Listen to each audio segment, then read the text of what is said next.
چیز میں قرآن حدیث کا حوالہ مانگتے ہیں، حالانکہ ان کو یہ نہیں پتا کہ کون سی چیزیں ایسی ہیں جن میں حدیث کا مطالبہ جائز نہیں ہے، کیونکہ اس بارے میں حدیث ہے ہی نہیں سرے سے، بلکہ اس کا تعلق ہے اجتہاد سے. تو جب اجتہاد ہوگا تو اجتہاد تو ہو ہی اس لیے رہا ہے کہ یہاں حدیث نہیں ہے. اجتہاد تو ہو اس لیے رہا ہے کہ یہاں کیا ہے؟ حدیث نہیں ہے. تو اس میں وہ حدیث، اس کی مثال ایسے جیسے جماعت المسلمین والے کہتے ہیں کہ جو حنفی لوگ کہتے ہیں کہ 1 درہم کے بقدر نجاست لگی ہو، اس سے کم تو معاف ہے، اتنی نجاست معاف نہیں ہے، اس سے کم معاف ہو جائے گی.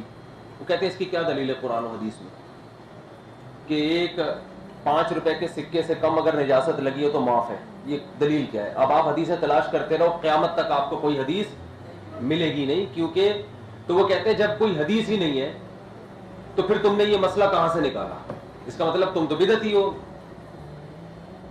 تو میرے ایسے جماعت المسلمین والے سے ایک بحث ہو رہی تھی، اس نے یہی پیش کر دی کہ امام حنیفہ نے لکھا ہے کہ یعنی 1 درہم سے کم نجاست معاف ہے، تو تم امام حنیفہ کی اندھی تقلید کر رہے ہو اس بارے میں، اور اس کی کوئی حدیث دکھاؤ. تو میں نے کہا آپ کوئی قرآن کی آیت بتائیں، آپ کا مسلک کیا ہے؟ اس نے کہا ہمارے پاس قرآن کی آیت ہے، وہ ثیابہ کا فطہر، اپنے کپڑوں کو پاک رکھو. تو اس میں تو درہم اور کم درہم کی قید نہیں ہے نا، اس میں تو کوئی قید نہیں ہے کہ اتنی پاک رکھو، بالکل پاک رکھو بس. تو نجاست تھوڑی ہو زیادہ ہو ایک ہی حکم ہے، مطلب اس کا یہ تھا. اب یہاں پر گڑبڑ کیا ہوتی ہے، ہمارے یہاں حدیثیں تلاش کرنا شروع کر دیتے ہیں، جب نہیں ملتی تو پھر ضعیف حدیث کو صحیح ثابت کرنے کی کوشش. اس میں بالکل آپ کو ٹینشن لینے کی ضرورت نہیں. آپ اس سے بولو کہ قرآن صاف کہہ رہا ہے ما جعل علیکم فی الدین من حرج، اللہ نے تمہارے دین میں تنگی بولو نا نہیں رکھی. اگر نجاست کی تھوڑی سی مقدار بھی معاف نہیں ہے تو شاید کسی کے کپڑے بھی دنیا میں پاک نہ ہو، پھر کچھ نہ کچھ ایک آدھ چھینٹ گٹر کا، پیشاب کا، نہ چاہتے ہوئے بھی کچھ نہ کچھ تو لگتا ہی ہے. یہ مشاہدے پر مبنی ایک حقیقت ہے، اس کا قرآن و حدیث سے تعلق نہیں ہے. اب وہ اس میں بھی حدیث مانگتے کہ حدیث میں دکھاؤ کہ تھوڑے سے کپڑے تو ہر آدمی کے ناپاک ہوتے ہیں. یہ حدیث میں تھوڑی، یہ تو مشاہدے سے دکھائیں گے نا. تو اس سے پتہ چلتا ہے کہ کچھ نہ کچھ مقدار بہرحال کیا ہے، ہر چیز میں ایک معتد بھی، شریعت کا اصول بھی، ہر چیز میں ایک نصاب ہوتا ہے. زکوٰۃ فرض ہے، ہر ایک پر تھوڑی ایک نصاب ہے اس کا. نمازیں فرض ہیں، ایک مقدار ہے اس کی. روزے فرض ہیں، ایک مقدار ہے. تو ناپاک کپڑوں میں ناپاک کی تعریف کب صادق آئے گی، اس کی بھی ایک کیا ہے، مقدار ہے. اب شریعت نے اس کی مقدار واضح طور پر نہیں بتائی، تو اب یہاں ہم کیا کریں گے؟ اجتہاد کریں گے. تو وہ اجتہاد یہی ہے کہ امام حنیفہ کہتے ہیں قضائے حاجت جب انسان کرتا ہے تو حکم یہ ہے کہ پانی سے استنجا کرنا لازم بولو نہیں ہے. لیکن اگر مقعد سے نجاست دائیں بائیں پھیل جائے تو پوری امت کا اتفاق ہے کہ پھر پانی سے استنجا کرنا واجب، یہ اجماع ہے اس پر. تو اس سے پتہ چلتا ہے مقعد کے برابر اگر نجاست پھیل جائے تو وہ معتد بھی نجاست ہے. اس کی نظیر ہمیں اسلام میں ملتی ہے. اب وہ جگہ جگہ مقعد کا نام لیتے کہ مقعد ایک گندا لفظ ہے، تو اس کو 1 درہم سے تعبیر کر دیا انہوں نے، ٹھیک ہے نا، تاکہ بار بار ادھر لوگوں کی کھوپڑی نہ جائے. وہ تعبیر کس سے کر دیا بھائی؟ 1 درہم کے بقدر.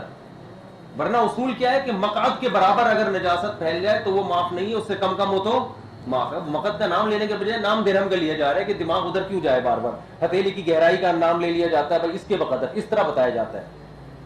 تو اب اس میں نے اس سے کہا کہ میں نے کہا ہماری نظر میں 1 درہم کے بقدر اس سے کم معاف ہے. اس کی ہمارے پاس شریعت میں یہ مثال ملتی ہے. آپ کے ہاں کتنی مقدار معاف ہے؟ آپ اس پر کوئی ضعیف حدیث ہمارے سامنے پیش کر دو، صحیح تو دور کی بات، وہ قیامت تک پیش نہیں کر سکے گا. تو خود تو اجتہاد کر رہا ہے بغیر کسی دلیل کے، اور ہم جب اجتہاد کر رہے ہیں جس کی ہمارے پاس شریعت میں کوئی اصل ہے وہاں سے لے رہے ہیں تو اس کو بدعت کہہ رہے ہیں. سمجھتے ہو؟ نہیں سمجھتے ہو؟ اس کی ایک اور مثال ہے، یہ جو خواتین اور مرد اور عورتوں کی نمازوں میں فرق کے بارے میں کہتے ہیں کہ کوئی حدیث دکھاؤ کہ مرد یہاں ہاتھ باندھے گا اور عورت یہاں باندھے گی. کوئی حدیث دکھاؤ کہ عورت اپنے دونوں پاؤں نماز میں ملا کے کھڑی ہوگی. کوئی حدیث دکھاؤ کہ عورت اپنے بازوؤں کو زمین پہ بچھائے گی. بھائی حدیث سے، اجماع امت سے جب یہ ثابت ہو گیا نا کہ عورت سمٹ کے نماز پڑھے گی، یہ اجماع امت سے، اس کے میں الگ سے دلائل دے چکا ہوں، ابھی یہ ٹاپک نہیں ہے. تو جب یہ ثابت ہو گیا نا کہ سمٹ کے پڑے گی، پھر اس سمٹنے کی کیفیات حدیث میں واضح نہیں ہے، اس میں اجتہاد ہے. ہم کہتے ہیں سمٹ کے پڑے گی، ہماری نظر میں سمٹنا یہی ہے کہ پاؤں ملا لے، ایسے جسم کو ضم کر لے. تو آپ بتاؤ کہ یہ والا سمٹنا اگر معتبر نہیں ہے تو آپ اس سمٹنے کی قرآن و حدیث سے آپ تشریح بتا دو. یہ لوگ سوال قائم کرتے ہیں کہ عورت کندھے تک ہاتھ اٹھائے گی، حدیث پیش کرو اس پہ. عورت یہاں ہاتھ باندھے گی، حدیث پیش کرو. عورت پھر رکوع میں تھوڑا جھکے گی، زیادہ نہیں جھکے گی، حدیث پیش کرو. اور پھر ان کے لوگ بڑے متاثر ہوتے، دیکھو کسی مسئلے پر حنفیوں کے پاس، شوافی کے پاس کوئی حدیث نہیں. حدیث بھائی ایک ایک چیز پہ نہیں ہوگی، حدیث سمٹنے پر ہے. اب سمٹنے کی کیفیات ہماری نظر میں تو یہ ہے، آپ کی نظر میں کوئی صحیح کیفیات ہو تو آپ بتا دو، ہم اس پہ ایمان لے آئیں گے. نہ آپ وہ ہمیں کوئی دوسری بتا رہے ہو، نہ یہ والی کرنے دے رہے ہو، تو اس کا مطلب سمٹنے کے قائل نہیں ہو. اور سمٹنا اجماع امت سے ثابت ہے، پوری امت کا اجماع ہے کہ عورت سمٹ کے نماز پڑھے.